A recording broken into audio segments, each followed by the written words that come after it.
Hello everyone, আসসালামু আলাইকুম। কেমন আছেন সবাই? আলহামদুলিল্লাহ আমি বেশ ভালো আছি।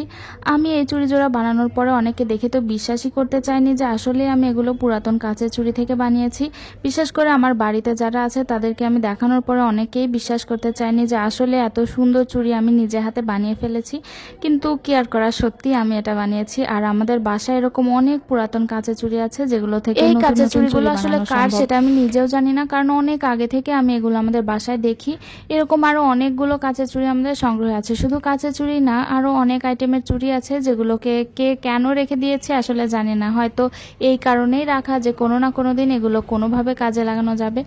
অবশ্য এখন এগুলো খুব ট্রেন্ডিংয়ে থাকলেও আরও 4-5 বছর আগে আমার আপু আমাকে সুতা দিয়ে অনেকগুলো চুড়ি বানিয়ে দিয়েছিল।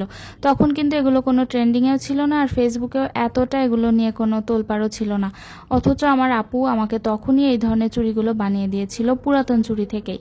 এখন আমার সেগুলো দেখলে বেশ মনে পড়ে যে আপুর আসলে কত বুদ্ধি, কারণ এখন তো এগুলো আমরা ফেসবুকে অনেক ভিডিওতে দেখতে পাই, কিন্তু তখন ও না দেখেই শুধুমাত্র নিজের বুদ্ধিতেই আমাকে অনেকগুলো চুড়ি বানিয়ে দিয়েছিল।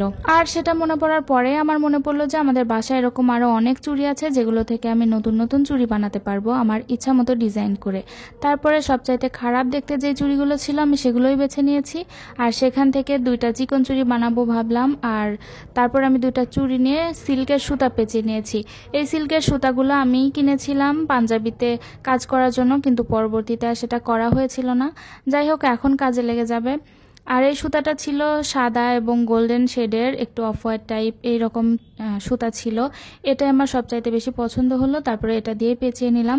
তবে এই কাজটা কিন্তু বেশ কঠিন। আমি অফ ক্যামেরায় করেছি, কারণ ক্যামেরার সামনে এটা করতে পারছিলাম না, অনেক টাইম লাগছিল আর ভালোও হতো না। ফিনিশিং ভালো আনার জন্য আমি অফ ক্যামেরায় এটা সুন্দর করে পেঁচিয়ে নিয়েছি। আর সুতা পেঁচানোর সবসময়ই কিন্তু আমি এই ফ্যাব্রিক গ্লুটা ইউজ করেছি। এটা ইউজ করা অনেক জরুরি, তাহলে শক্তভাবে এঁটে যাবে। তারপর সুতাগুলো সুন্দরভাবে যখন আঠার সাথে শুকিয়ে গেছে, তখন আমি এই সুতার মাথাগুলো কেটে ফেলে উপর দিয়ে এই চেনটা লাগিয়ে দিব। এই চেনটাও আমি কি করব না জেনে কিনেছিলাম, জুয়েলারিতে ব্যবহার করব, কিন্তু কি বানাবো সেটা মনে ছিল না। পরবর্তীতে আমি চুড়িতে লাগানোর কথা ভাবি, আর এই চেনটা লাগানোর পরে এতটা সুন্দর হয়েছে কি আর বলবো। এই চুড়ি কিনতে গেলে কিন্তু অনেক টাকা লাগবে, অথচ আমি এই চেইনটা কিনেছিলাম 40 টাকা গজ। আর এই 2টা চুড়িতে আমার খুব বেশি লাগেনি, আরও অনেকটা বেঁচে আছে। তাহলে আমার এই চুড়িতে কিন্তু টাকা অনেক কম খরচ হলো। মাত্র এই 20-30 টাকা খরচে এত সুন্দর চুড়ি যদি বানানো যায় তাহলে আর কি চাই। তাহলে দামি দামি চুড়ি কেন কিনবো, নিজেই বানিয়ে নিব।